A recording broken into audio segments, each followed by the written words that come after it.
जय हिंद, नमस्कार साथियों। ग्रोथमोंट यूपीएससी के संशोधित संपादकीय विश्लेषण के इस कार्यक्रम में मैं ध्रुव जानी आप सबका स्वागत करता हूं। बीते दिन हमारे न्यूज़पेपर ऑफ रेफरेंस यानी टाइम्स ऑफ इंडिया और द हिंदू में से कोई उपयोगी लेख जो हमारी परीक्षा संबंधी ज़रूरियातों को पूर्ण करता हो ऐसा प्रदर्शित नहीं हुआ था, ऐसा प्रिंट नहीं हुआ था। तो इसीलिए हम कल नहीं मिले थे इस कार्यक्रम के दौरान, मगर हम हाइपोथेसिस में मिले थे। प्लस आज भी हमारे टाइम्स ऑफ इंडिया में से एक ही लेख हमें मिला है जो थोड़ा महत्वपूर्ण है। बाकी द हिंदू में और टाइम्स ऑफ इंडिया के भी अन्य लेख में कोई जो है जानने वाली बात नहीं है, मात्र और मात्र राजनीतिक दृष्टिकोण वाले लेख प्रदर्शित हुए हैं। तो यही एक लेख हमें मिला जो हमारी परीक्षा जरूरियातों को समझ सकता है और उसके लिए में उपयोगी भी साबित हो सकता है। इसका टाइटल में दृश्यमान है फोर्ट्रेस पंजाब। जैसे हमें मालूम है कि पंजाब में स्थानिक स्वराज्य की जो इलेक्शंस थे, उसके जो चुनाव थे वे पूर्ण हुए, उसके नतीजे भी आ गए। मगर यहाँ हम लोग नतीजे के ऊपर उसका एनालिसिस नहीं करेंगे, उसके कारण या जो है अन्य चीज़ों को नहीं तपासेंगे, मगर हम यहाँ से संशोधित तत्वों को लेंगे जो हमारे परीक्षा दृष्टि से थोड़ा महत्वपूर्ण है, हमारे प्रिलिमिनरी पॉइंट ऑफ व्यू से भी महत्वपूर्ण है, साथ ही में हमारे मेंस के दृष्टिकोण से भी महत्वपूर्ण है। तो ऐसे लेख के बारे में बात करेंगे। स्थानिक स्वराज्य की यह जो है चुनाव प्रक्रिया है उसको देखेंगे और इसका क्या महत्व है वो भी जानने का प्रयास करेंगे। प्लस हमें जैसे मालूम है कि भारत चुनाव का देश है।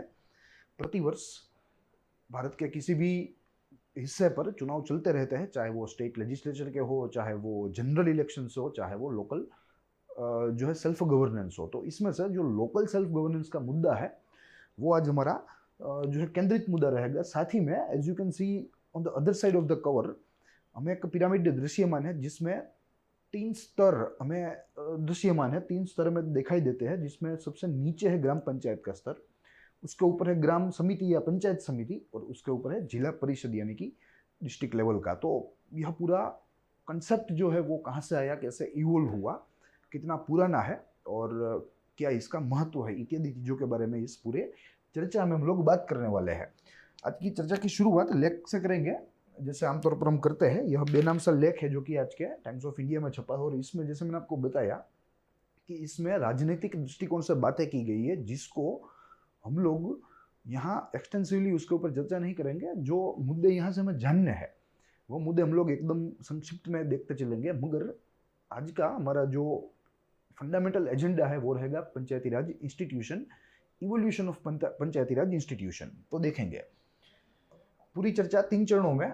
सबसे प्रथम लेख के निष्कर्ष की बात होगी, साथ ही में लेख में जैसे मैंने आपको बताया कि बहुत सारी महत्वपूर्ण बातें नहीं है, मगर जो कोई भी है, जितनी भी है उसको हम लोग देखेंगे। और साथ ही अंत में जो संशोधित तत्व है जो हमें यहाँ से देखने हैं हमारी परीक्षा दृष्टि से संबंधी, उसमें evolution of Panchayati Raj system या इंस्टीट्यूशंस हम लोग देखेंगे। ठीक है, बहुत ही अच्छा मुद्दा है और आज तो ये संवैधानिक है। यह पंचायती राज को संवैधानिक रिकॉग्निशन यानी कि संवैधानिक दर्जा भी मिला हुआ है। और हमें सबको मालूम है कि 73rd व 74th कॉन्स्टिट्यूशनल अमेंडमेंट्स है पंचायती राज सिस्टम को या ये इस पूरे तंत्र को संवैधानिक मान्यता प्राप्त हुई है। तो इसको भी देखेंगे और पूरी जो यात्रा है इसकी इवोल्यूशन की वो टाइमलाइन के तहत हम लोग देखने का प्रयास करेंगे इस तीसरे चरण में। तो शुरू करेंगे लेख के निष्कर्ष से। जैसे हमें मालूम है कि पंजाब के म्यूनिसिपल कॉरपोरेशंस की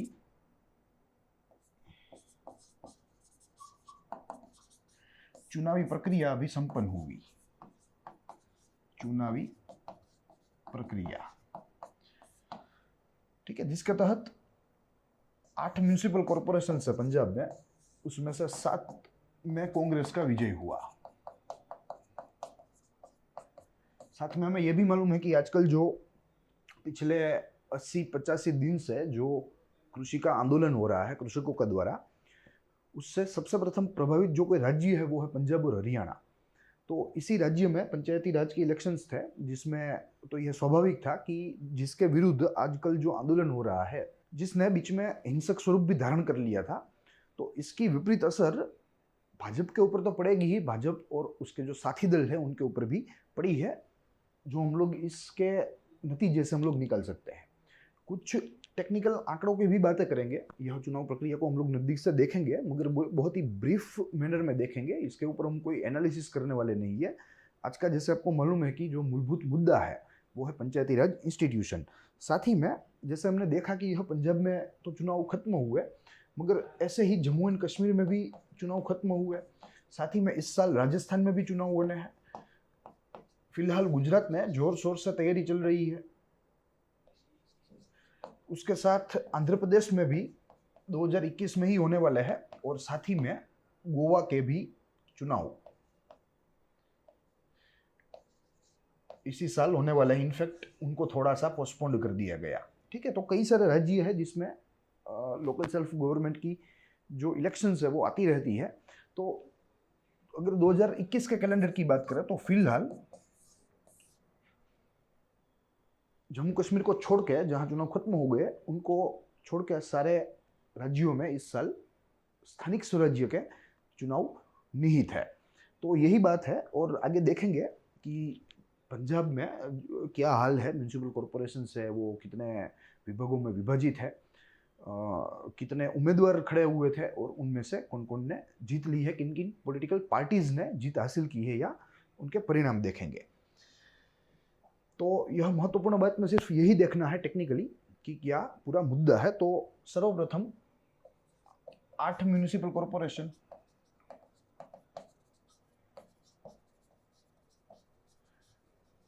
उसके मिला के 2302 वार्ड्स है।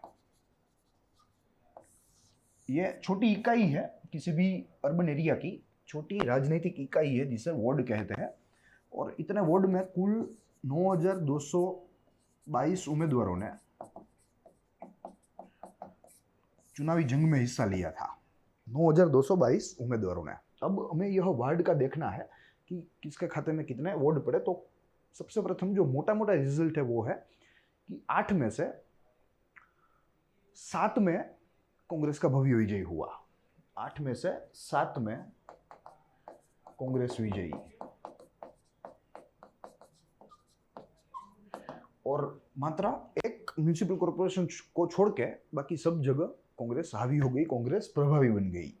तो अब देखना है कि पिछले सालों की तुलना में आज कितना नुकसान हुआ है। तो पिछले साल की तुलना में जो पिछले इलेक्शंस की बात करें तो शिरोमणि अकाली दल और भाजपा, ये दो मुख्य पार्टी थी, ये दोनों का गठबंधन था। और हमें मालूम है कि यह प्री पोल अलायंस रहता है, यह पोस्ट पोल नहीं है, प्री पोल है। यानी कि साथ में ही ये चुनाव लड़ते हैं, रणनीति बना के चुनाव लड़ते हैं। जहां शिरोमणि अकाली दल का प्रभाव है वहां भाजपा के सभ्य खड़े नहीं रहते, भाजपा का उम्मीदवार नहीं रहता। और जहां भाजपा का प्रभाव है वहां शिरोमणि अकाली दल खड़ा नहीं रहता। तो बहुत ही मिलजुल के इन लोगों के द्वारा चुनाव जो है वो लड़ा जाता है। मगर इस साल दृश्य थोड़ा भिन्न है। सबसे प्रथम तो हमें यह देखना है कि वर्ष 2015 में जो पिछले चुनाव हुए थे उसमें शिरोमणि अकाली दल को 871 वोट्स मिले थे। 2302 में से 871 के ऊपर मात्र और मात्र शिरोमणि अकाली दल था। साथ ही में बीजेपी को 250 वोट्स मिले थे। और अगर आज के चुनाव की बात करें यानी कि 2021 के, तो दृश्य थोड़ा विभिन्न है, जिसमें शिरोमणि अकाली दल को मात्र 281 सीटें या 81 वार्ड हासिल हुए हैं।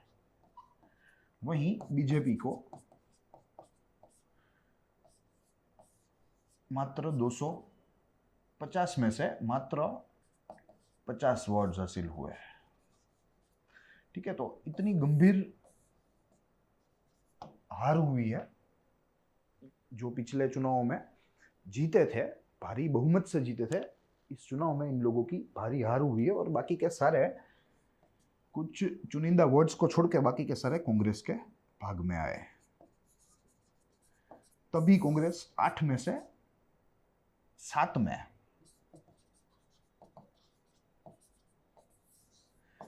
विजयी बनी।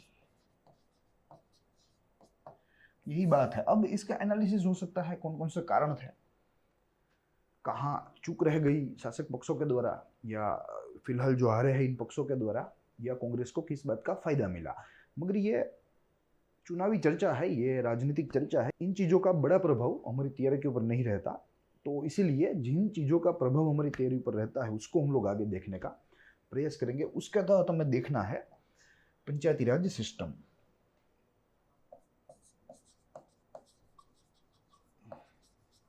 पंचायती राज सिस्टम, देखिए सर्वप्रथम तो हमें यही समझना है, बहुत ही सिंपल वर्ड्स में इसको समझने का प्रयास करेंगे, क्योंकि आमतौर पे एक कंफ्यूजन रहता है कि ये दरअसल पंचायती राज होता क्या है, what type of mechanism is this and how does it work.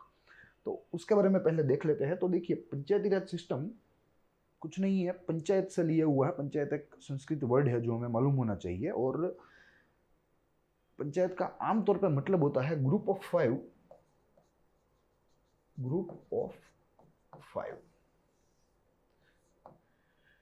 ठीक है, अब ये करेगा क्या, इसका उद्देश्य क्या है? तो इसका बहुत ही सिंपल उद्देश्य है,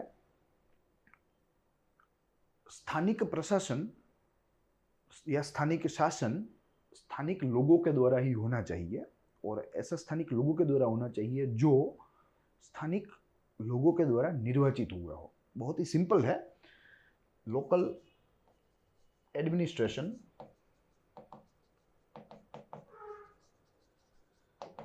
should be done by local bodies, and these bodies should be elected by local people. यहाँ elected, और यहाँ done by। ठीक है, तो किसी भी स्थानिक जगह का प्रशासन वहां के लोगों के द्वारा ही होना चाहिए, ये इसका मूलभूत उद्देश्य है। ठीक है, और हमारे जो राष्ट्रपिता है Mahatma Gandhi, he was in tremendous favour.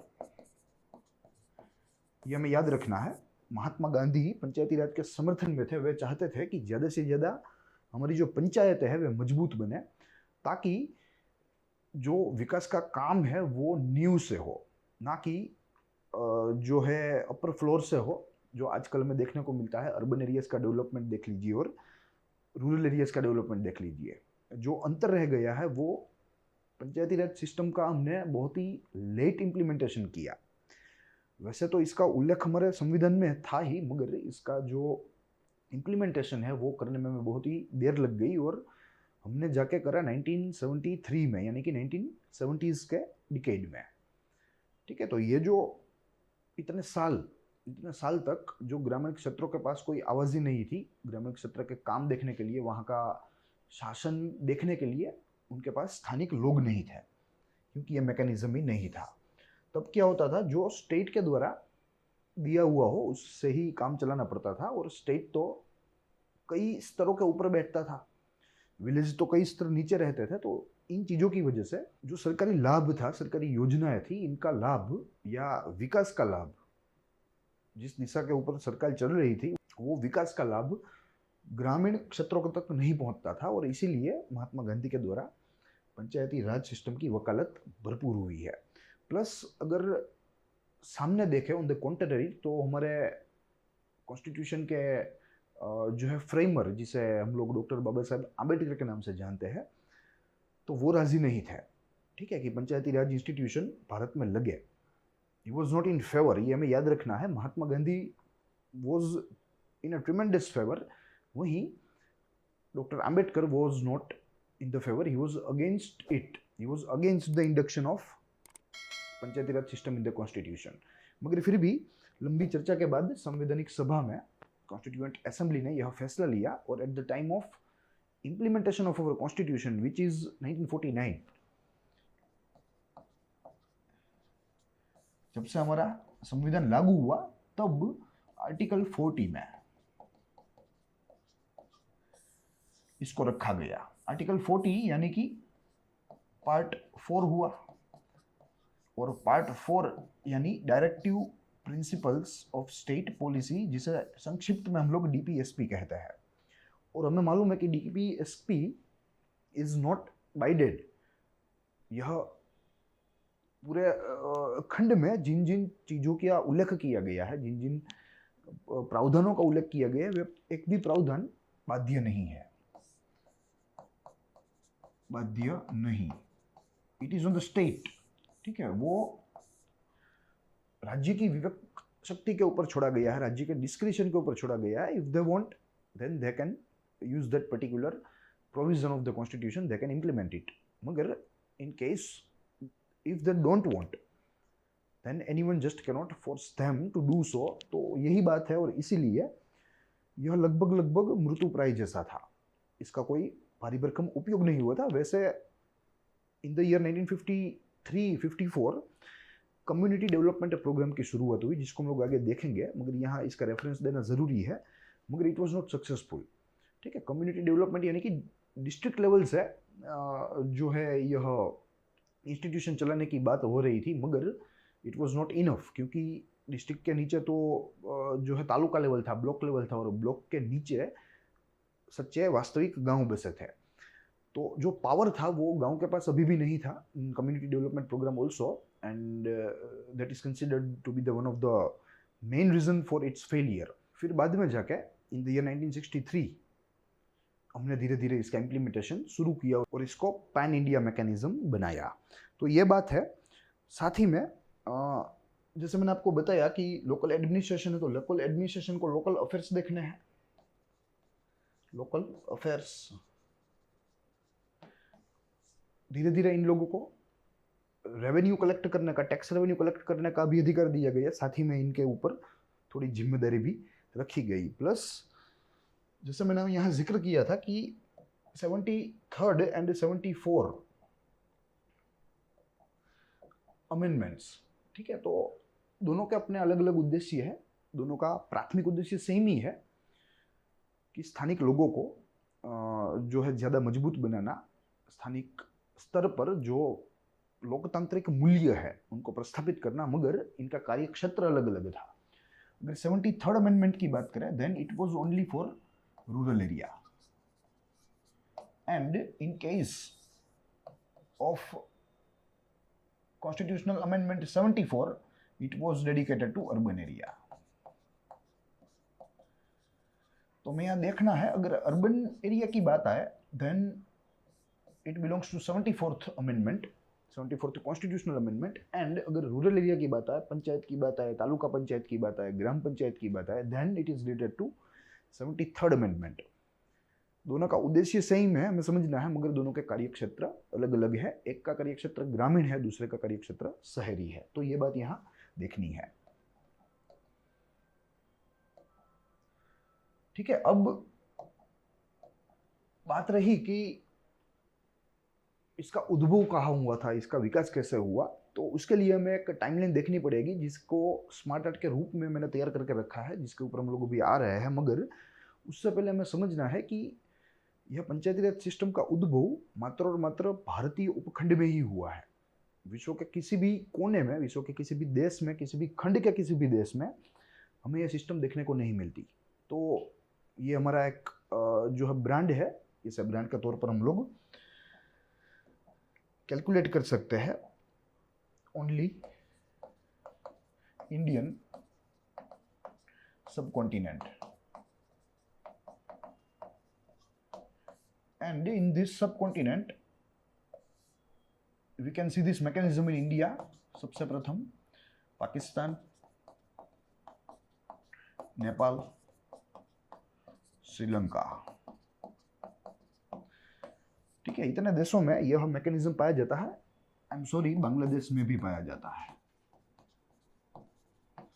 Bangladesh also, ठीक है। तो ये है, मगर इसमें से भारत सभी रूप से बड़ा है अन्य देशों से। तो हमारे पंचायती राज इंस्टीट्यूशन का प्रभाव थोड़ा अलग रहेगा। हमारे यहाँ का जो अमलीकरण है वो भी थोड़ा अलग रहेगा। तो भारत के परिप्रेक्ष्य में हम लोग आगे हमारी चर्चा बढ़ाएंगे। प्लस अगर इसका उद्भव देखें तो सिंस टाइम इमेमोरियल, वैदिक युग से ये सिस्टम हमारी रही है, और उस समय से ही हमारे जो छोटे छोटे गांव थे, वे गांव बहुत ही शक्तिशाली थे।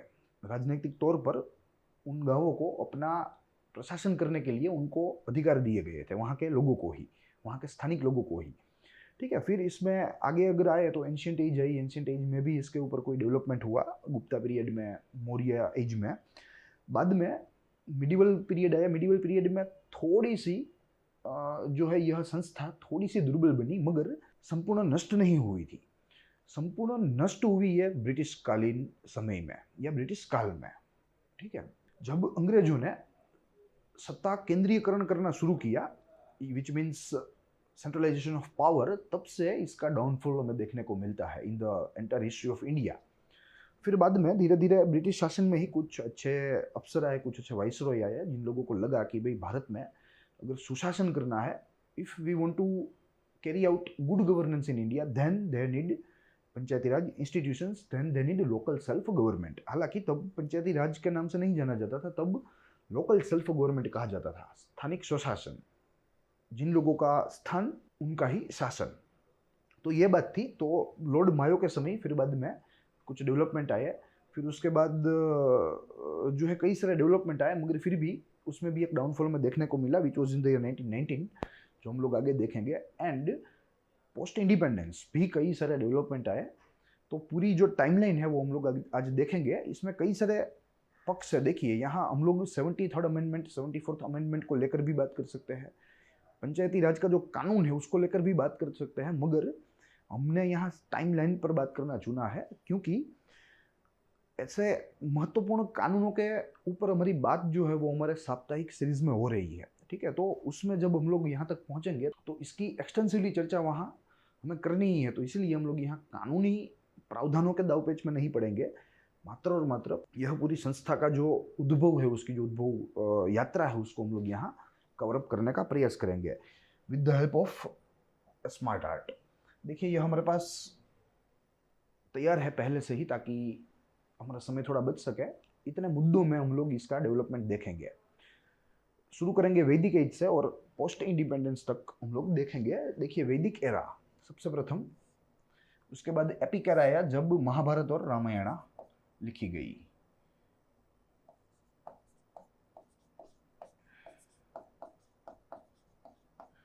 साथ ही में एंशियंट पीरियड में हम लोग मौर्य काल, मौर्य और गुप्ता को एक्सप्लोर करने का प्रयास करेंगे। मिडिवल में जो सल्तनत थी, हमें मालूम है कि कई सारे इस्लामिक आक्रमणकारी है भारत में आए, भारत का समृद्धि को देखा उन लोगों ने और यहाँ पर बस गए। ठीक है, तो ऐसे सुल्तानों के संदर्भ में भी पंचायती राज को देखेंगे। फिर बाद में यूरोपियंस यहाँ आए, जिसमें से अंग्रेज का प्रभाव भारत में थोड़ा सा ज़्यादा ही था, तो ब्रिटिश काल में भी देखेंगे। और साथ ही में पोस्ट इंडिपेंडेंस, यानी कि after independence what is the situation. ठीक है, तो इन चीज़ों पर हम लोग बात करेंगे, एक एक करके एक एक मुद्दे के ऊपर आगे बात करेंगे, जिसमें सबसे प्रथम हमें देखना है वैदिक एज। देखिए, जैसे मैंने आपको बताया कि पंचायत, आज का जो शब्द है वो पंचायतन संस्कृत शब्द से बना है, संस्कृत, और इसका जो है अर्थ होता था group of 5 including 1 spiritual man, यानी कि 5 का समूह, 5 व्यक्तियों का, मगर अनिवार्यतः उसमें एक धार्मिक मनुष्य होना चाहिए, यानी कि कोई साधु या कोई जो है संत जैसा आदमी यहाँ होना चाहिए। मगर समय के चलते धीरे धीरे इसमें से एक स्पिरिचुअल व्यक्ति की जो परिभाषा है वो लुप्त हो गई, और पंचायत यानी कि उसका मतलब यही रह गया कि पंचायत यानी कि ग्रुप ऑफ 5, नथिंग एल्स। फिर ऋग्वेद में भी हमें लोकल जो गवर्नेंस यूनिट्स है उनके उल्लेख मिलते हैं, तो ये भी एक बहुत ही अच्छी बात है। ऋग्वेद,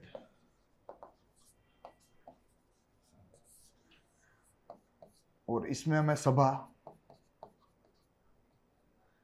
समिति, विदथा एक्सेट्रा नाम हमें प्राप्त होते हैं, जो कि उस समय लोकल जो गवर्नेंस यूनिट्स था उनको इस नाम से पहचाना जाता था। ठीक है, अगर कोई गांव की सभा हो तो उसे ग्राम सभा कहा जाता था। अगर कोई जिले की सभा हो तो उसे विश समिति कहा जाता था, क्योंकि उस समय जिले के लिए विश शब्द प्रचलित था। ठीक है, जिले के मुख्य अधिकारी को विशपति भी कहते थे। तो ये सारी चीजें हैं, तो यहाँ से यह परंपरा चलती आई है और पहले से ही हम लोग स्थानिक स्तर का जो प्रशासन है वो स्थानिक लोगों के हाथ में ही देते आए हैं। ये बात पहले से ही चली आ रही है, जैसे हमने यहाँ देखा। फिर अब बात है एपिकेरा की। हमें देखना है कि यह जो एपिकेरा था जिसमें महाभारत और रामायण लिखे गए, तो ये दो महाकाव्य है और भारत के साहित्य में बहुत ही इनकी महत्वता है, इनकी अहमियत है।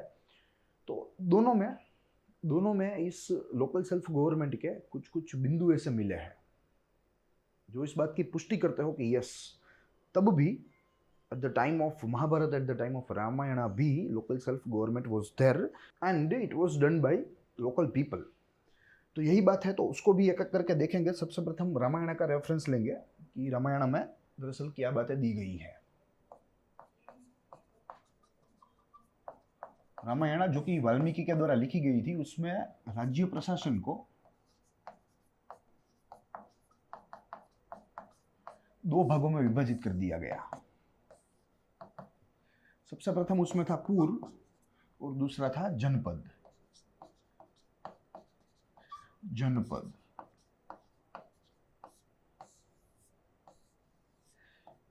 यह विलेज लेवल पे था, विलेज यानी कि ग्रामीण स्तर पर,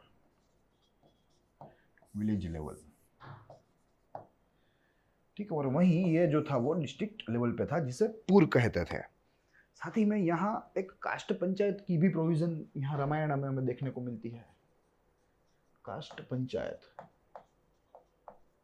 कि जो सोशल प्रॉब्लम्स होते थे, उन सोशल प्रॉब्लम्स को इस कास्ट पंचायत के द्वारा हैंडल किया जाता था। मगर आज के दिन तो ये लुप्ति हो गई है, क्योंकि आज में हमारे भारत में संविधान लगा है और according to this provisions of constitution, caste panchayat अपने आप में ही एक अनक्वालिफाइड संस्था बन सकती है। तो आज तो हमारे यहाँ मैकेनिज्म ही प्रेजेंट नहीं, but at the time of Ramayana it was present. तो ये बात है, और इस बात से हम लोग निष्कर्ष निकाल सकते हैं कि यस, रामायण में भी हमें यह स्थानिक प्रशासन का प्रमाण हमें अच्छी तरीके से मिलता है। प्लस अगर महाभारत की बात करें तो महाभारत में मालूम है कि कुल 18 उपाख्यानों में लिखा गया है महाभारत।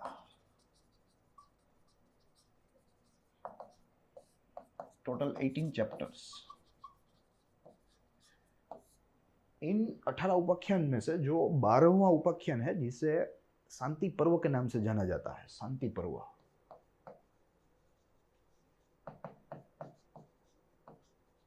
यह शांति पर्व में हमें उल्लेख मिलता है। और एक बात मैं आपको बता दूं जानकारी के लिए, यह शांति पर्व 18 पर्वों में से सबसे बड़ा है, सबसे बड़ा। तो इसमें हमें कुछ ऐसा अवसर प्राप्त हुआ है जिससे हम लोग कह सकते हैं कि यस, महाभारत के समय भी लोकल सेल्फ गवर्नमेंट था। प्लस इसमें यहाँ पद पदाधिकारियों का जो है, उनके जो पद के नाम है वो भी हमें यहाँ बहुत ही अच्छी तरीके से दिए गए हैं। साथ ही में ऐसा भी कहा जाता है कि ग्राम तो थे ही, इंडिविजुअल गांव तो थे ही छोटे छोटे, मगर कई गांवों से बने अलग अलग समूह भी थे, बड़े छोटे समूह थे, जिसके अनुमान यहाँ में दिए गए हैं। कोई समूह 10 गांव का था, कोई 20 का था, कोई 100 का था, कोई था 1000 का। ठीक है, वो संयुक्त रूप से अपने कोई प्रश्न है, अपनी कोई बात है, वो रखते थे और इनका प्रशासन इन्हीं लोगों के द्वारा किया जाता था, यानी कि स्थानिक लोगों के द्वारा। ठीक है, तो ये रही बात महाभारत की। अगर इसके पद पदाधिकारियों की बात करें, पद पदाधिकारी, तो जो 10 गांव का मुखिया था, 10 गांव का मुखिया, उसे दशप कहते थे।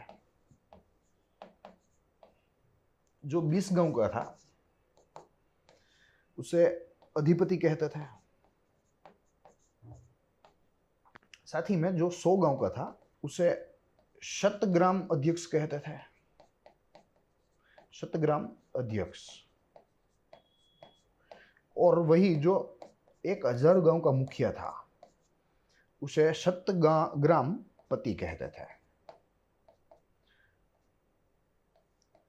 ठीक है, तो ये पूरी हायरार्की थी और बहुत ही सिस्टमाइज्ड, बहुत ही डिसिप्लिन्ड तरीके से ये लोग अपने अलग अलग शहरों का या अलग अलग विस्तारों का शासन प्रशासन करते थे in the era of Mahabharata, यानी कि रफली 4 या 5 हजार वर्षों के पहले। अब इसके साथ एंशियंट समय की बात करें तो मनुस्मृति, जो एक भारतीय विरासत में एक बहुत ही अच्छा ग्रंथ माना जाता है, तो मनुस्मृति में भी लोकल सेल्फ गवर्नेंस का उल्लेख हमें अच्छी तरीके से मिलता है। मनुस्मृति। साथ ही चाणक्य का यानी कि कौटिल्य का जो अर्थशास्त्र था, यह अर्थशास्त्र में भी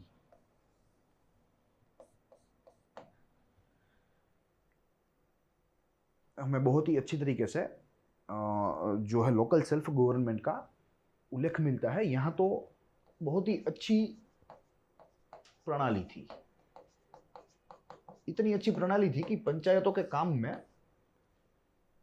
रॉयल इंटरफियरेंस वाज प्रोहिबिटेड, यानी कि राज्यों का या राजा का हस्तक्षेप पंचायतों के कामों में नहीं होता था।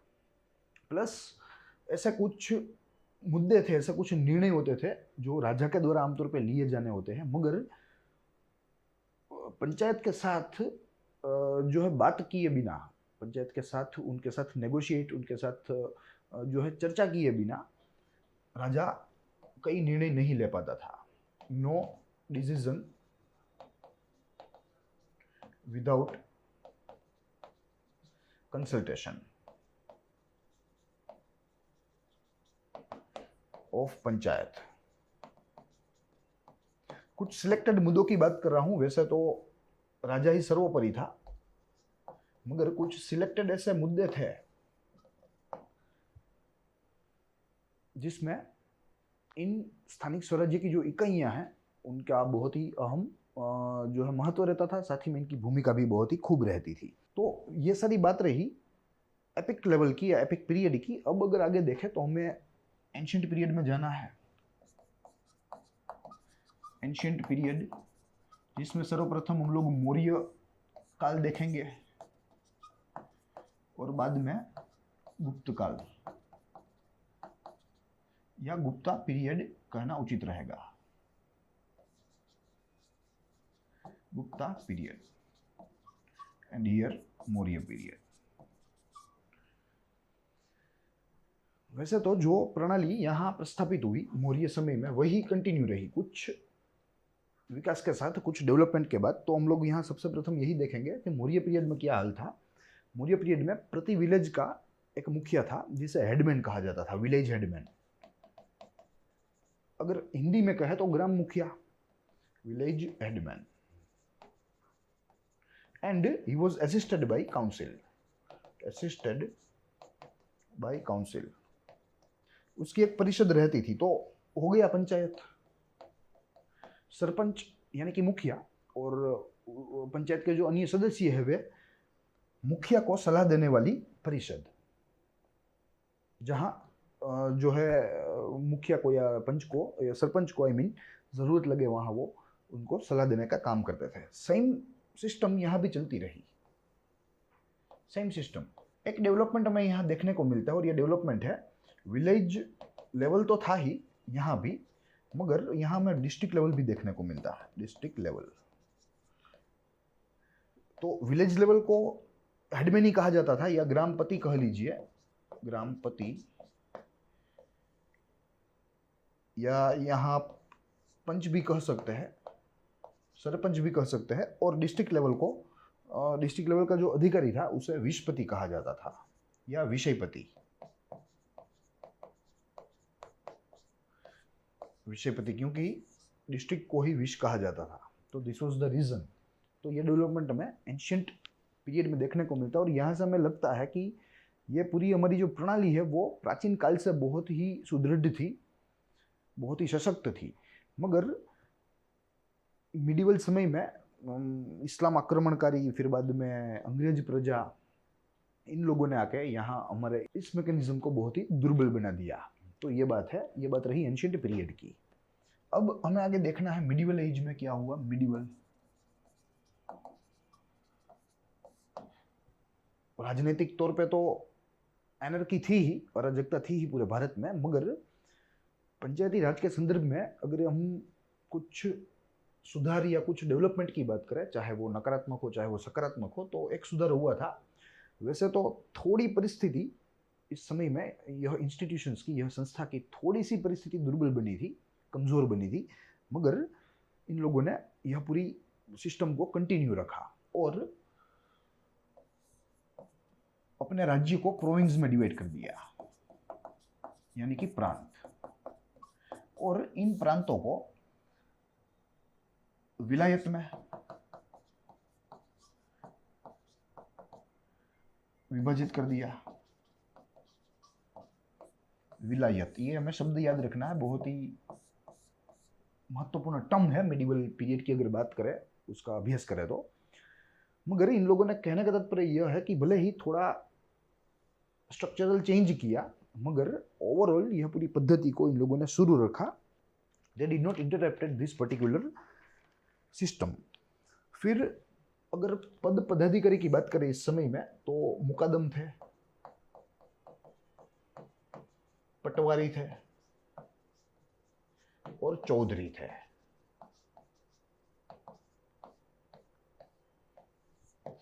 ठीक है, हर एक का अलग अलग काम था, जिसमें से मुकादम का काम था शासन प्रशासन को संभालने का। शासन प्रशासन।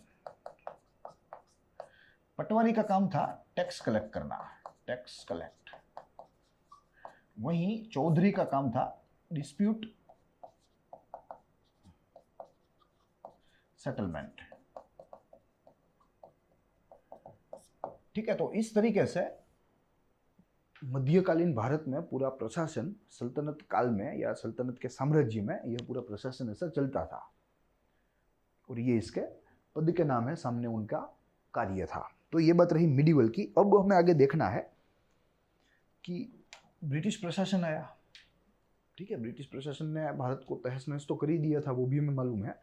प्लस इन लोगों ने पावर सेंट्रलाइजेशन की बात की।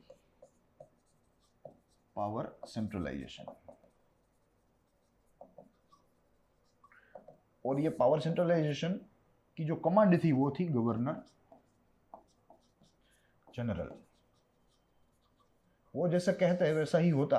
यहाँ कोई जिले का आवाज नहीं था, कोई प्रांत, कोई काउंटी यानी कि कोई ब्लॉक, या आप उसे तालुका भी कह सकते हैं, कई कई राज्य में इसे तालुका भी कहा जाता है, तो उसका भी कोई आवाज नहीं था और ना तो गांव का आवाज था। तो ये बात थी, सारा जो कंट्रोल एंड कमांड है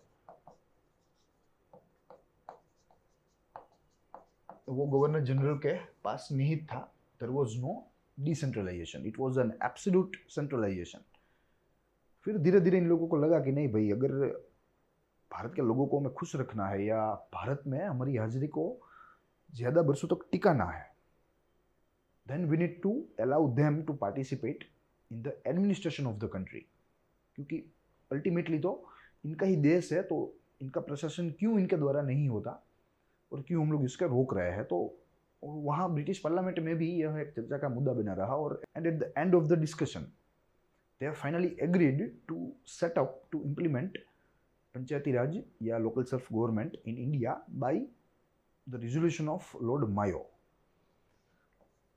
Lord Mayo resolution.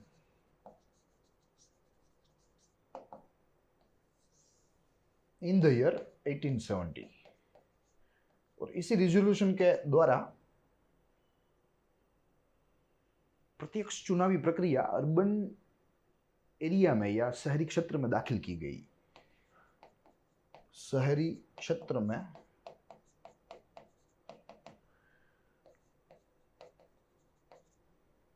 या आप कह लीजिए अर्बन एरियाज में प्रत्यक्ष चुनाव,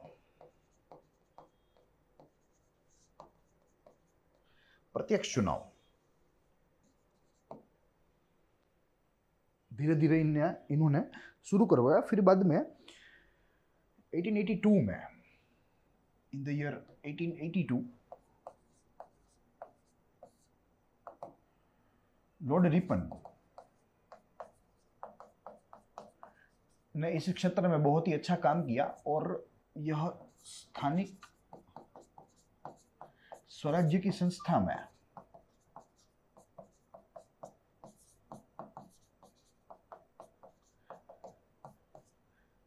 लोकतांत्रिक मूल्यों को जगह दी। लोकतांत्रिक मूल्यों को जगह दी। हमें समझना है कि भारत में वे आए 1616 में या 1613 में, कोई भी डेट हम लोग ले सकते हैं, उसमें कोई आपत्ति नहीं है। तो तब से 1870 तक इनके द्वारा मात्र और मात्र सत्ता का केंद्रीयकरण ही होता रहा, निरंतर केंद्रीयकरण होता रहा। Late in the 19th century, in the second half of 19th century they realised, और उसके बाद उन लोगों ने यह प्रक्रिया शुरू की लोकल सेल्फ गवर्नमेंट को मजबूत बनाने की। जो है लोकल पार्टिसिपेशन की, लोकल एडमिनिस्ट्रेशन में लोकल लोगों की भागीदारी यहाँ से शुरू हुई इतने साल बाद, अप्रोक्सीमेट आफ्टर 200 ईयर्स, या 200 और मोर भी कह सकते हैं। ठीक है, तो ये परिस्थिति थी। Plus women's participation was a critical issue. Women's participation स्थानिक स्वराज्य में हमने देखा ही नहीं। ठीक है, it is after the post independent era that India या people of India actually promoted the participation of women in the local self-governance. Until then, there was no women participation in any state. तो ये परिस्थिति थी, और मध्यकाल तक तो कोई भी नहीं था, ऐसा तो हमें स्पष्ट उल्लेख मिलता है। Until the medieval period, right from the Vedic युग until the medieval period, there was no women participation in local governance institute या institution. ठीक है, तो ये बात रही। फिर बाद में, जैसे मैंने आपको बताया कि एक डाउनफॉल आया, यहाँ से इन लोगों ने लोकल सेल्फ गवर्नमेंट को मजबूत बनाने की प्रक्रिया शुरू की, मगर एक डाउनफॉल आया और वो था Montagu Chelmsford reform. Montagu Chelmsford reform, और इसका साल था 1919। तो इसने जो सारी सत्ता थी लोकल गवर्नेंस के इंस्टीट्यूशन में, वो सारी सत्ता प्रोविंस को दे दी। It transferred all the powers of local institutes to the domain of province, यानी कि प्रांतों को मजबूत कर दिया गया। प्रांतों के अंदर की जो हायरार्की थी अप टू विलेज, उनको बहुत ही दुर्बल बना दिया गया। तो ये एकमात्र ब्रिटिश काल में, जब से 1870 से यह प्रक्रिया शुरू हुई, तब से जो है इंडिपेंडेंस तक, it was the only one downfall which was seen in the year 1919। तो ये बात है, ये बात हमें सुनिश्चित करनी है, ये हमें समझना था। अब पोस्ट इंडिपेंडेंस की बात है। पोस्ट इंडिपेंडेंस, जैसे मैंने आपको बताया कि संवैधानिक सभा में ही, हमारी कॉन्स्टिट्यूएंट असेंबली में ही, जब संविधान कैसे बनाया जाए, किन किन चीज़ों को इसमें शामिल की जाए, किन किन चीज़ों को इसमें से बाहर की जाए, इत्यादि चीज़ों पर जब चर्चा हो रही थी, तभी यह पंचायती राज को लेकर काफ़ी मतभेद थे। और जैसे मैंने आपको बताया कि Mahatma Gandhi was in favour, he was in a strong favour to implement Panchayati राज।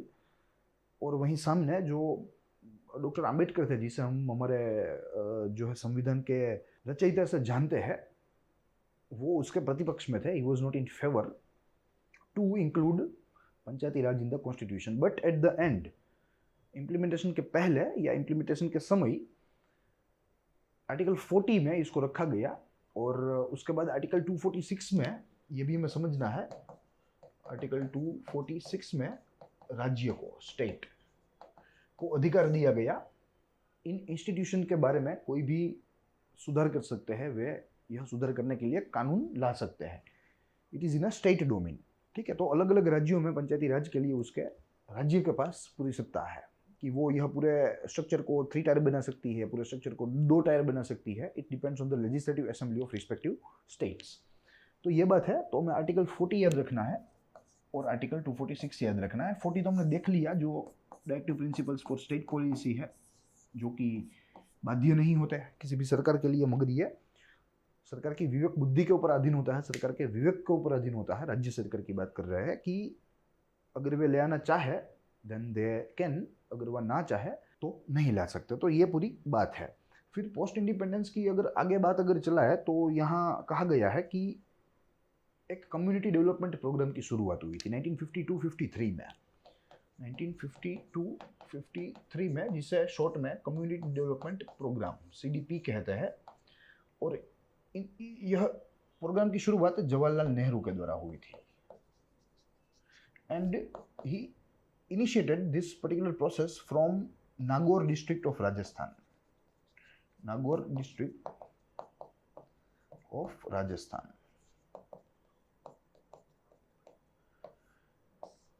ठीक है, तो अगर कोई पूछे कि पंचायती राज की शुरुआत कहाँ से हुई थी, पूरे आइडिया की शुरुआत, तो हम लोग निसंदेह नागौर डिस्ट्रिक्ट ऑफ राजस्थान से कह सकते हैं। ठीक है, फिर बाद में कई सारी कमेटियां बनी। 1957 में नेशनल डेवलपमेंट काउंसिल ने एक कमेटी का गठन किया और इस कमेटी को जिम्मेदारी दी गई कि भाई आप देखिए, यह पूरे मुद्दे का अभ्यास कीजिए और बताइए कि क्या भारत को ऐसे स्थानिक स्वराज्य की संस्थाओं की ज़रूरत है, अगर ज़रूरत है तो किस प्रकार की संरचना होगी, इत्यादि चीज़ों पर आप गौर कीजिए। और यह कमेटी थी Balwant Rai Mehta committee. Balwant Rai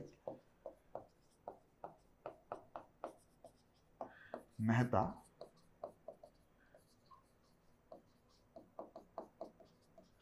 committee which looked upon this issue and submitted its report to the government and recommended a 3-tier mechanism, a 3-tier Panchayati Raj mechanism for entire India। तो ये हमें याद रखना है, 3 टायर। जो हमने कवर पेज पे जो पूरा देखा था, जिसे हम लोग हायरार्की कहते हैं, तो वो हायरार्की बलवंत राय मेहता के द्वारा दी गई है। प्लस इसके बाद भी कई सारी कमेटियां आई। अशोक मेहता समिति आई, अशोक मेहता कमेटी, जिसने 2 टायर सिस्टम की बात की। फिर बाद में भी कई सारी मिसलेनियस कमेटी भी आई, मगर इसमें से आज के पंचायती राज के ऊपर जो सबसे ज्यादा प्रभाव है जिस कमेटी के सूचनों का, जिस कमेटी की अनुशंसाओं का, वो है बलवंत राय मेहता कमेटी। तो ये हमें याद रखना है, बहुत इंपॉर्टेंट है। और बलवंत राय मेहता को पंचायती राज का पिता भी कहा जाता है, फादर ऑफ पंचायती राज। बलवंत राय मेहता पंचायती राज के पिता, नहीं कि अशोक मेहता। अशोक मेहता ने तो 2 टायर की थी, वो तो सरकार ने सिफारिश कबूल भी नहीं की। ठीक है, मगर अन्य कुछ अनुशंसाएं थी जो कि सरकार ने इसमें एनरोल किया है, मगर वो थोड़ी कम महत्वपूर्ण है। जो मुख्य थी कि तालुका लेवल होना ही नहीं चाहिए, अशोक मेहता ने ऐसा कहा। बलवंत राय मेहता ने कहा कि भाई गांव होना चाहिए, उसके ऊपर ब्लॉक होना चाहिए, ब्लॉक के ऊपर जिला होना चाहिए। मगर यहाँ इन्होंने ब्लॉक की जो संकल्पना थी उसको ही नकार दिया। कहा कि भाई मात्र गांव चाहिए और उसके ऊपर एक जिला ही चाहिए और कोई आवश्यकता नहीं है। तो इसको सरकार ने नहीं माना, मगर बलवंत राय मेहता के 3 टायर सिस्टम को अपनाने की बात की। ठीक है, अब अगर कुछ अन्य कमेटियों को देखें, जो कमेटियों ने इस हमारे आज के PRI इंस्टीट्यूशन के उद्भव में, वो उसके विकास में कुछ कुछ भूमिकाएं निभाई हो, तो इसमें कई सारी कमेटियां हैं, जिसमें से प्रमुख है हनुमंथा कमेटी 1983 में, उसके बाद GVK राव कमेटी 1985 में, उसके बाद LM Singhvi committee which was constituted in the year 1986, then after Sarkaria Commission 1988, उसके बाद PK Thungon committee 1989 and last one Harlal Singh Kharra committee 1990। ठीक है, तो इन सारी कमेटियों ने अपने हिसाब से, अपने रूप से, अपनी समझ के हिसाब से सरकार को अनुशंसाएं दी। सरकार ने कुछ की अनुशंसाएं मान्य रखी, कुछ अनुशंसाओं को, कुछ समितियों की अनुशंसाओं को खारिज कर दिया।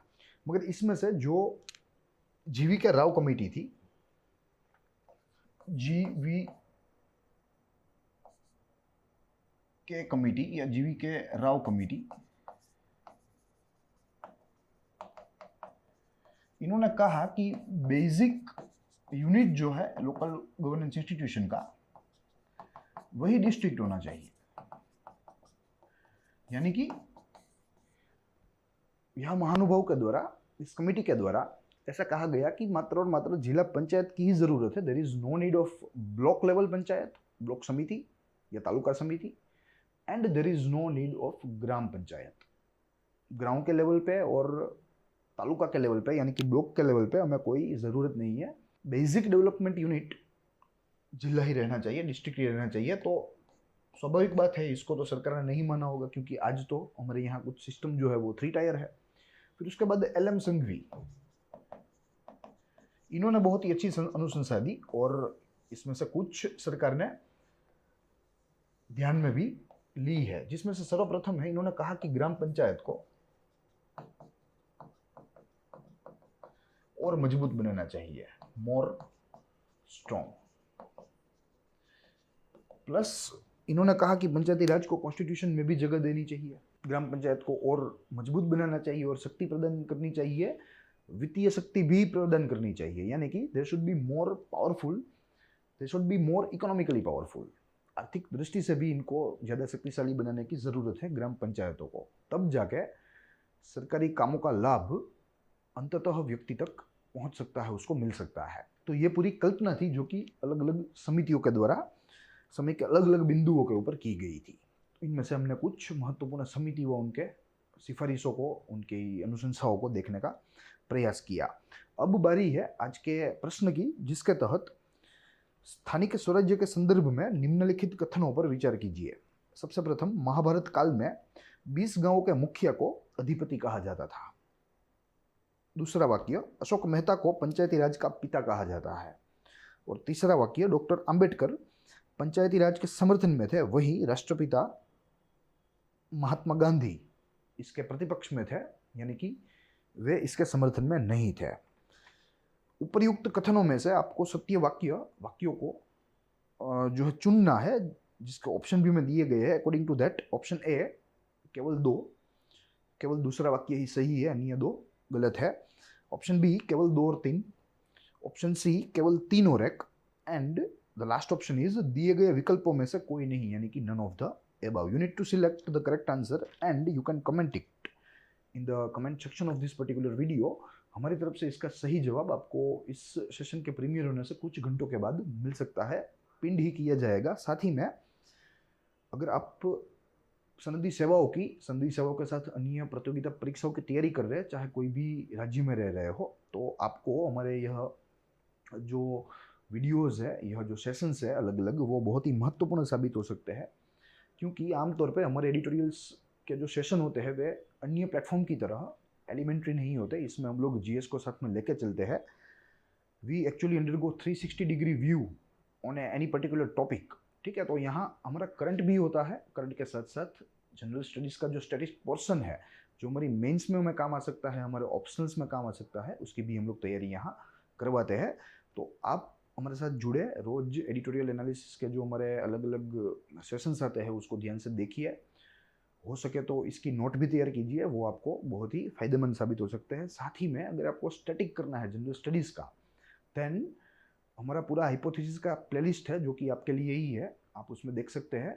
फिलहाल हम लोग वर्ल्ड हिस्ट्री के तहत बात कर रहे हैं, मगर इन ए वेरी नियर फ्यूचर अलग अलग स्टैटिक विषय को लेकर भी हम लोग वहाँ आने वाले हैं। साथ ही में कंटेम्प्रेरी थ्रस्ट जो है, जिसमें हम लोग एक ओवरव्यू लेते हैं किसी भी मुद्दे का, किसी भी समसामयिक मुद्दे का, यानी कि उसका किसी भी करंट अफेयर का जो कि अंतर्राष्ट्रीय, राष्ट्रीय या प्रादेशिक रूप से थोड़ा महत्वपूर्ण हो, उसको लेकर आते हैं, उसका ओवरव्यू करते हैं। तो आप उसको भी ज़रूर देखिए।